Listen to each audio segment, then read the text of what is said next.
Ako na, anak. Ako na. Hayaan niyo na po akong tulungan kay Tina.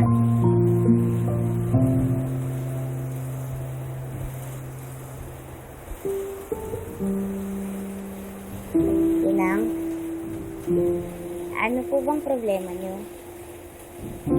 Kanina ko pa po kasi napapansin na malalim yung iniisip niyo eh. Ikaw talaga. Wala talaga akong may tatago sa'yo. Siyempre naman po, kilalang kilala ko na kayo. Nag-aalala kasi ako. Ngayong malapit ka na ulit sa mga ingano at naikwento mo nga sa akin na welcome ka sa pamilya nila. Ay, naku, Lilet. Ito na naman si Tinang mo. Natatakot na naman na baka isang araw iwan mo ako. Wala naman kung ganun, Tinang.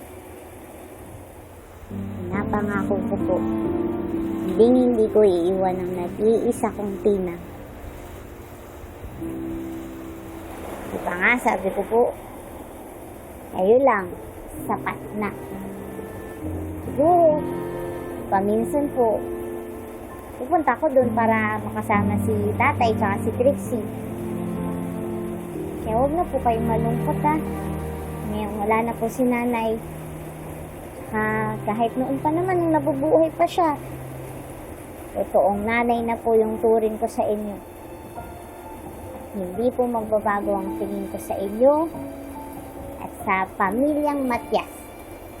Kayo pa rin po yung pamilya ko. Sa inyo pa rin ako at nangako po kung mananatili ako sa piling niyo, Tina. Diyan ako believe sa abogado natin, ha? Marunong tumimbang kung sino ang talagang dapat niyang piliin. Eh, syempre naman po, love ko kayong lahat eh. Basta Matias, hindi matras. Naman. Kaya hindi tayo aatrasan sa pagmamahal ng attorney bestie ko, no? Halika na! Group hug na ito! Halika na! Halika na! Dali!